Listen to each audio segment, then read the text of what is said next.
slavery that has been mentioned, if it is colonization that has been spoken to, if it is neocolonization that has been spoken to, if it is in describing the continent of Africa as having been divided so very arbitrarily in Berlin in 1884 and 1885, that has been spoken to. And we have been told so very correctly how that continues to bedevil the continent of Africa and to undermine her attempts at unity. Those of you who are students of history will remember that in 1963 in Addis Ababa, Ethiopia, and in 1964 in Cairo, Egypt, the debate was, should we redraw the boundaries? It was agreed by the founding fathers then that that would be an exercise in fueling conflict, and that if we were moving towards unity, then redrawing boundaries was unnecessary.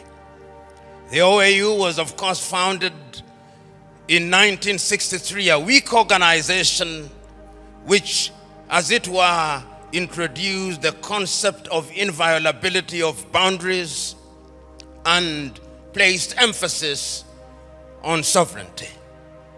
We have been told that that could very well be the reason why Africa's growth has been stunted. There are those, and the SMO has told us so very effectively, that upon consultation with the gods, he has been told very useful things, and the gods are right in the revelation that they have made. The gods are right in saying that we have suffered in many ways and continue to do so, and that therefore the post-independence African country or countries are bedeviled by many things. That could be a reason. It has also been said that part of the reason why we have not realized our potential is because we make the wrong choices. And that could very well be true. And my brother who spoke about choices so very well told us that it all rests on the choices that you make. And you who are Christians will remember that at critical moments, even in the Christian tradition, it has always been a question of choices. If you read the book of 1 Kings at chapter 18, when there is conflict in that little place called Israel, Elijah summons them and says, choose you now. If Baal is God, bring the 450 disciples of Baal and the 400 of Asherah who dined with Jezebel. And if God is God, let him be worshipped. If Baal is Baal, let him be worshipped. Perhaps that is the reason why we are where we are. We never make the right choices. We choose Baal when we should be choosing God. There are those who have said possibly, and you see this choice if you read the book of Joshua chapter 24, when he calls the Israelites and tells them, choose you now. Do you want to worship the gods whom your ancestors worshipped before they crossed the river, or the gods of the Amorites in whose land you dwell? As for me and my house, we shall serve the Lord. Perhaps we are not serving the gods, and that the gods are angry. And in the anger, they continue to visit pain upon us. So there is a sense in which all and many things have been talked about. But Africa sometimes judges ourselves very harshly and with a jaundiced sense of history. The post-colonial African state, the oldest post-colonial African state is Ghana, 66 years only. Nigeria, 63 years only.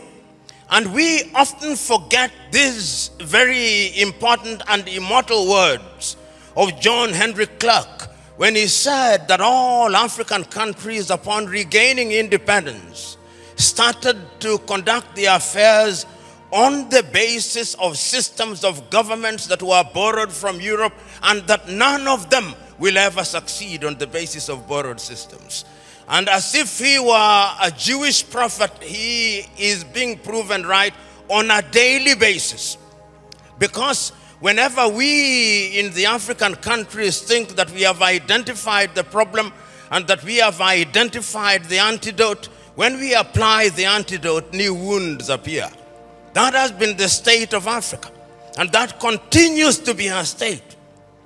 And therefore, when we judge Africa, we must ask ourselves, from whose lens are we judging Africa?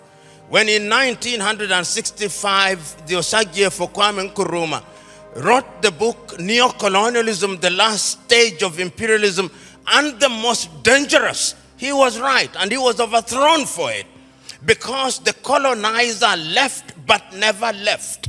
And if you have any doubt, see what is happening in Niger, in Guinea, in Burkina Faso, in Mali. They are alive and well.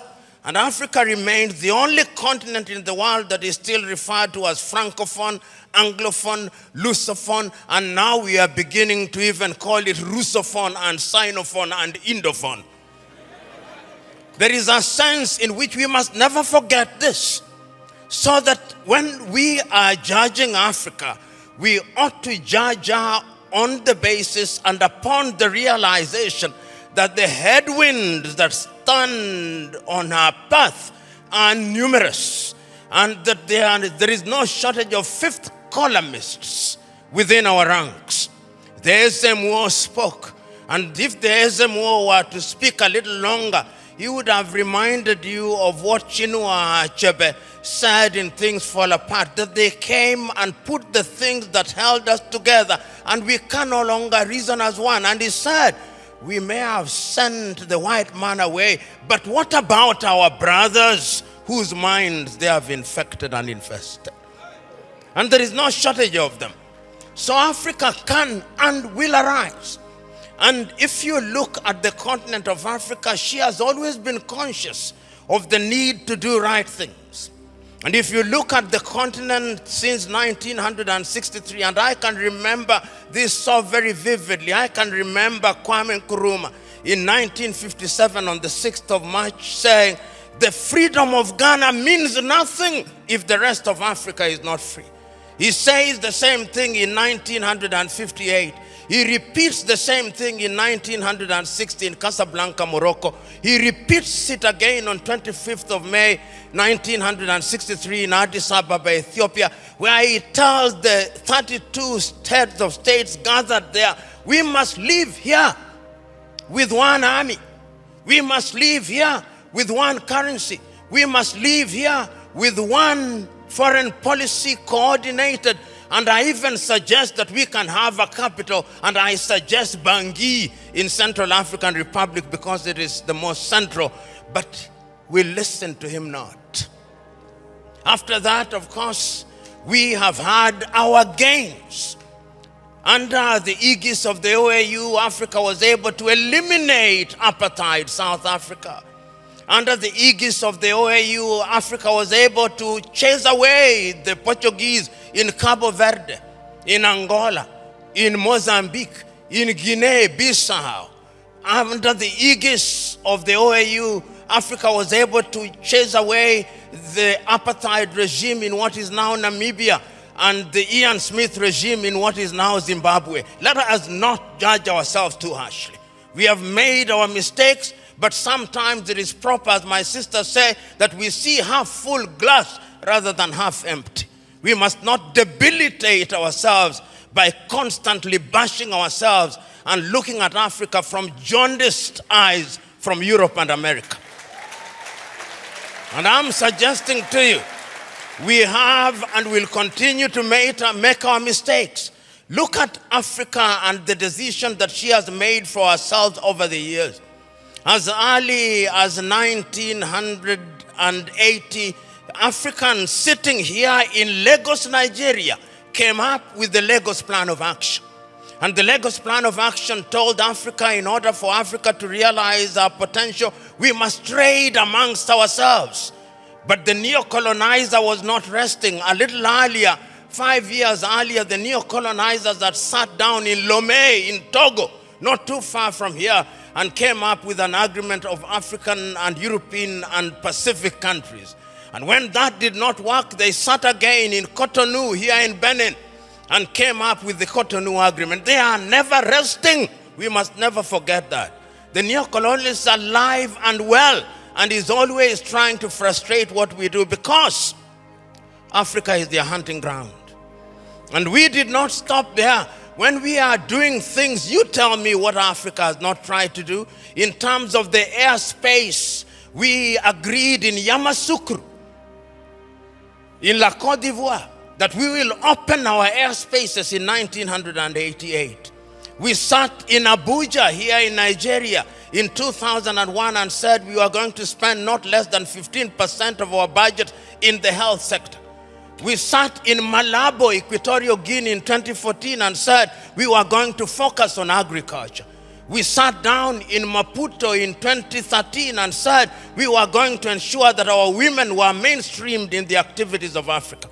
We sat down in Abuja in 2014 and said we were going to have free movement of people, and once again sat down in Kigali, Rwanda 2018 and said we were going to eliminate visas.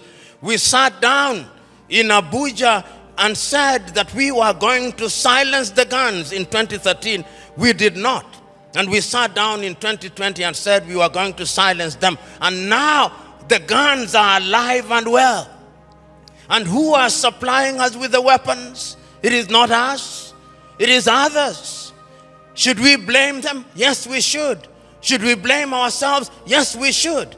So Africa has always been a battleground. And the rhetoric that we see and the manner in which we ourselves are educated. My sister talked about education. But really, what are we teaching ourselves? It is fella Nicola Pokuti said, "Teacher, don't teach me nonsense."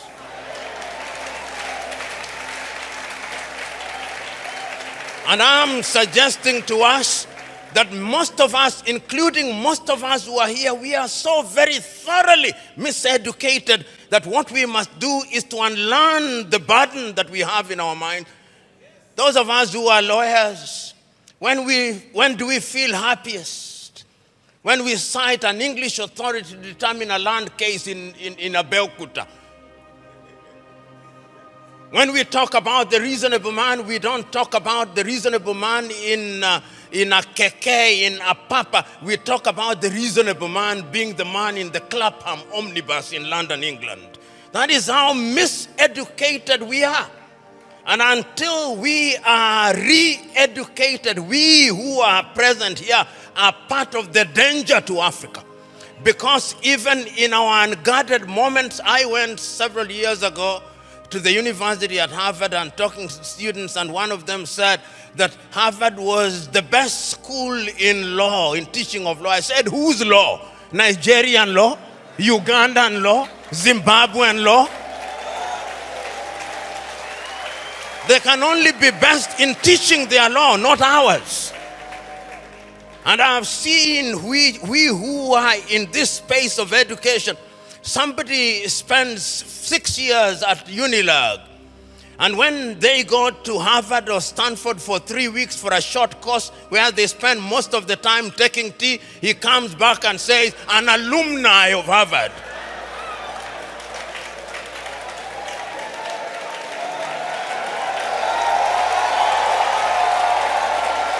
So the time is now. The time is now to begin re-educating ourselves. The time is now to exercise the ghost of low self-esteem. You know, Africa has many things. We have talked about our mineral resources. We've talked about our arable land. We have talked about many things, but from where I sit, the greatest African resource is the human resource. You know, Africa has been so wronged by other civilizations. We were the enablers of the first industrial revolution. When our ancestors were taken to work in the farms in Europe, we enabled that revolution. Right now, we are enabling the fourth industrial revolution and the fifth industrial revolution. That is why they have talent visas, because they are taking our talent. If it is not nurses, it is our IT gurus. If it is not our IT gurus, it is our engineers. And we are gleefully letting them away. I see our heads of state saying, we have signed a contract to take our workers to Saudi Arabia, modern day slavery. And you know, just this morning, my wife sent me a proverb from Turkey that when you elect a clown and you think that he will be a king, what he does is to convert the kingdom into a circus. And I am suggesting to us that that is part of the African problem, because it starts with political hygiene. Most of Africa is suffering because we do not have democracies. We have kakistocracies. And kakistocracies are governments by our very worst. This is what we must deal with, and this is what we must say. Who do we elect into our public offices? Because, as I've said before, when you allow hyenas to take care of goats, why should you be surprised when the goats are eaten? This is the same. And Africa is only going to realize our potential in all areas when, by dint of choice, we enable and allow our best men and women to serve in different areas. I've heard it being said about Lee Kuan Yew in Singapore. I've heard it being suggested about Mahathir Mohamad in Malaysia. I've heard it being said about Japan. I've heard it being said about other countries. But there was a conscious decision on the part of those individuals and the followership. We always talk about leaders, but we never talk about the followers. The followers must also style up. Africans on average are for some reason attracted to thieves. Africans are for some reason attracted to men and women who cannot serve her. And when they are not served, then they complain. When Africans are told, choose you now whom we shall release, Jesus of Nazareth or Barabbas, they say, release Barabbas. And when Barabbas behaves like Barabbas, they say, why are you not behaving like Christ? It cannot be done. And this is what we must do. And I am submitting to us that it can be done and it should be done. I know a number of African countries, and I travel this continent sufficiently to know that there are African countries that are doing well. They are trying. There is no nation without trials and tribulation. We are fond of talking about the United States of America as an exemplar of that which is good and bad.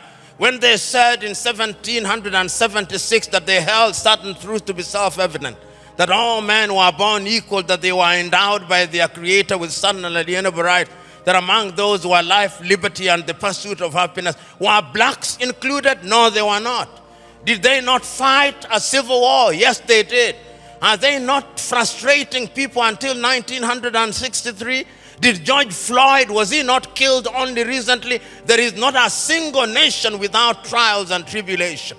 And we must therefore remind ourselves that we have the wherewithal to catapult Africa into a different orbit. And Nyerere of Tanzania once said, we must also define what development means. And he said, development does not mean necessarily the building of skyscrapers. There is nothing wrong with that. But let the Americans go to the moon. We are going to provide water to our villages. We must define what development means. And once we define what development means and we define ourselves, then Africa shall realize our potential. In 1996, Thabo Mbeki talked about an African. Who is an African? Who are you? Define yourself first. The Chinese define themselves. The Indonesians define themselves. The Koreans define themselves. We must define ourselves and begin to believe in our institutions. You know, and I see it in this part of the world. When we want to look at our economy, we say, what does Moody's say? And Moody's is very moody when they come to Africa. Moody's. Can the Department of Economics at UNILAG not do that? Can't they? McKinsey, an American outfit, they are the ones who come here and tell us how our economy is behaving. When the American dollar as much as sneezes, the naira goes into a coma. Why? 63 years after independence in Nigeria, 66 in Ghana, 61 in Kenya and many other countries, we still believe that somebody else's currency is what must define us. 63 years after independence, we are still importing chicken as if our chicken forgot how to lay eggs.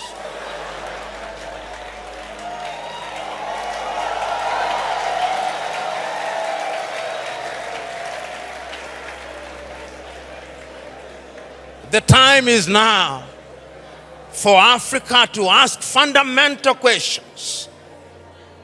Because if you ask the wrong questions, you'll get the wrong answers. And I'm suggesting to us that Africa is already asking those questions. You know, in the year 2013, African heads of states and government sat in Addis Ababa, Ethiopia. That was during the chairmanship of South Africa's Nkosazana and Dlamini Zuma.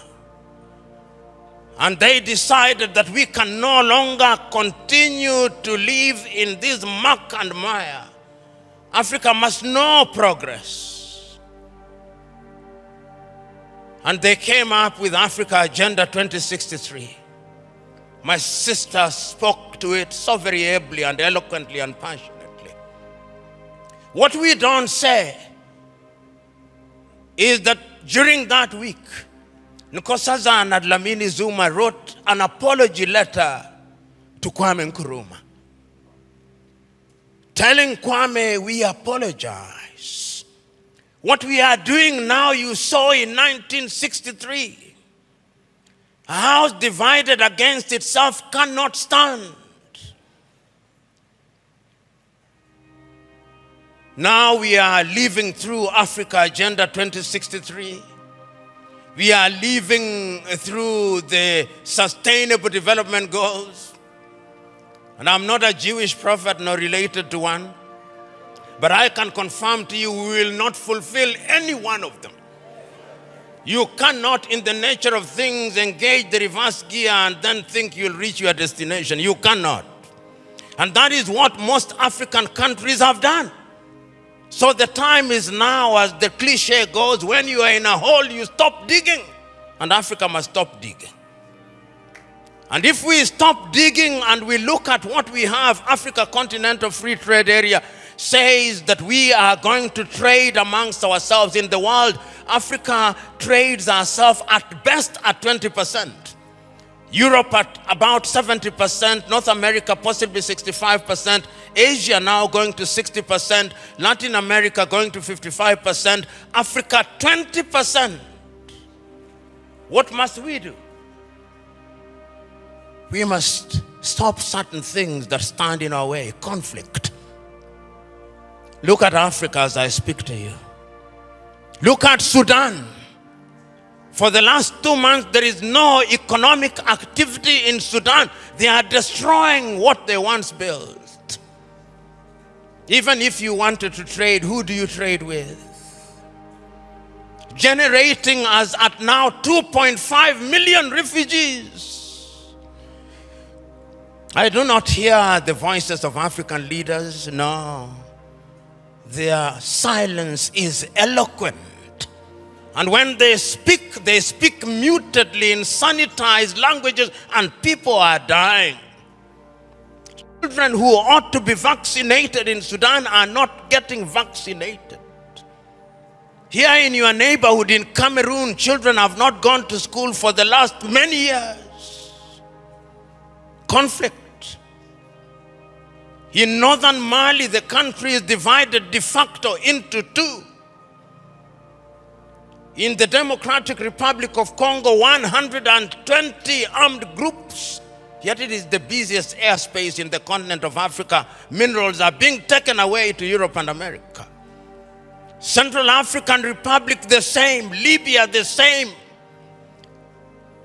Several months ago, I wrote to the chair of the African Union and to all African heads of states and said, convene a meeting with only one agenda item. What can we do to save Africa from this slide? Only 4 replied. That is the state of the continent of Africa. We must deal with the basic things. We must solve conflict. We must change our governance. Because if we don't deal with the question of governance, we are going nowhere. Africa has become a continent where after every election there is conflict. Because the pursuit of power is a cutthroat competition where throats are actually cut. And when the SMO was here and he consulted the oracles, he discovered that we have a problem in that direction. And that the sooner we resolve that, the safer we will be. Africa can rise and Africa will rise. But it's not going to rise by prayer and fasting.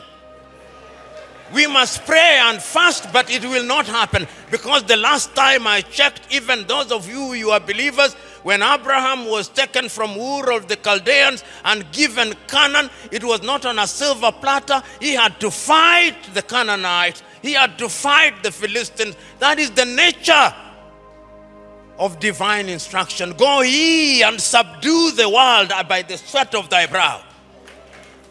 The kitchen where they make manna was closed. Manna will no longer come. Because you must now make your manna. And it is our duty, therefore, as Africans to begin to rethink the younger generation. You know, there is a saying in Chichewa in Malawi that more precious than our children are our children's children. So when we are doing these things, we must remind ourselves that we are doing for this generation and generations yet to be born. When my good sister was speaking, she started in 1969 about the education. We were alive. Then you came to the year 2023 and we are alive. But when you came to the year 2077, knowing as we do that we are not immortal, we shall be assumed into heaven. Some of you who will be alive, you will be old and possibly stupid and not very useful to anybody. This is why we say it is intergenerational. So, brethren, what we must now do is to ask ourselves, then what do we do? Beyond the rhetoric, what do we do? And what is beautiful in Africa now, not only in the continent of Africa, is that there is a consciousness. You know, I'm in a church setting, and sometimes it is good to remind you, for those of you who believe and believe rightly, even in the Bible, sometimes those who are saying the right things think that they are the only ones, thinking in silo. You remember Elijah going and saying, but Lord, I'm the only one who has not bowed to Baal. He was told, no, there are 7,000 others. And as I travel across Africa, there are 7,000 others. Today I've seen many of them. Today I've had the honor and privilege of listening to many of them. One enlightened more than the other. One more passionate than the other. Talking about what we can do. And talking about the place of Nigeria in that space. Times without number have talked about Nigeria and reminded Nigerians that the day you become great, that is the day Africa becomes great.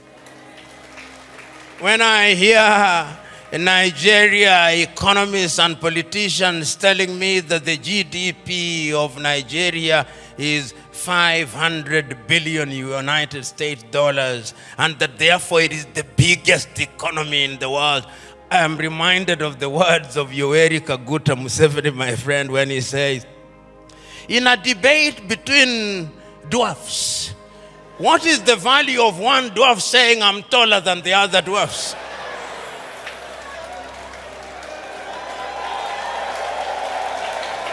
You are still a dwarf. This Nigeria is capable in 5 years of becoming a 3 trillion GDP economy.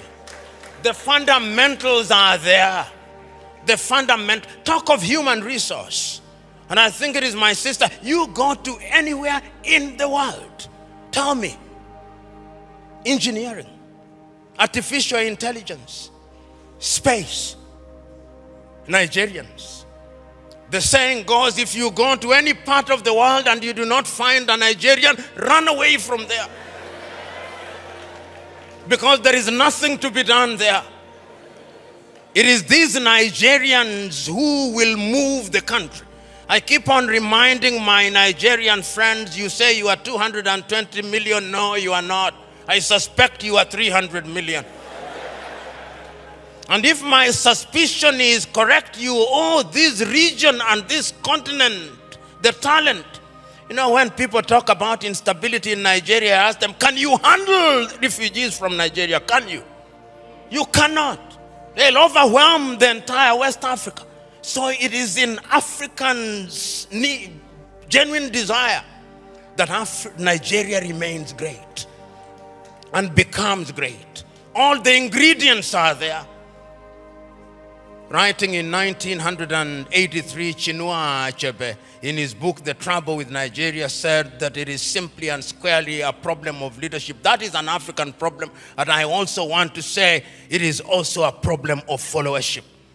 Before the Ezemwe started speaking, he talked about what is expected of him in the village. When you are appointed into a public office in Africa, they actually expect you to be a thief. And if you don't steal, they say you are not wise. So in the minds of many people in Africa, Abuja and Lagos are hunting grounds where they send their sons and daughters to steal, to take antelopes, which they share in the village.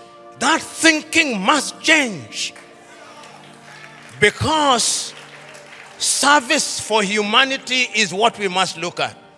And I have no doubt in my mind that Africa can do it. When I look at Africa and I look at Nigeria, I see an Africa that is capable of rising because our sons and daughters now present in the continent and even in the diaspora. You go and see the Africans in the diaspora, whether they are in Antigua and Barbuda, and my good friend here, the ambassador of Antigua and Barbuda, Wallace Williams, Trinidad and Tobago, will agree with me in that regard. You go to St. Vincent's and Grenadines, you go to Jamaica, everybody now wants to come and invest in Africa.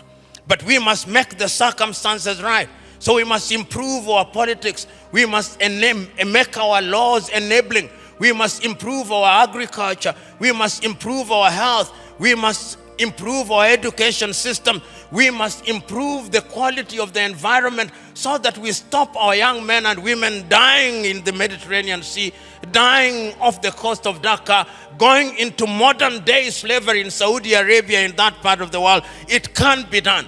We have seen it done during our lifetime. We have seen South Korea do it.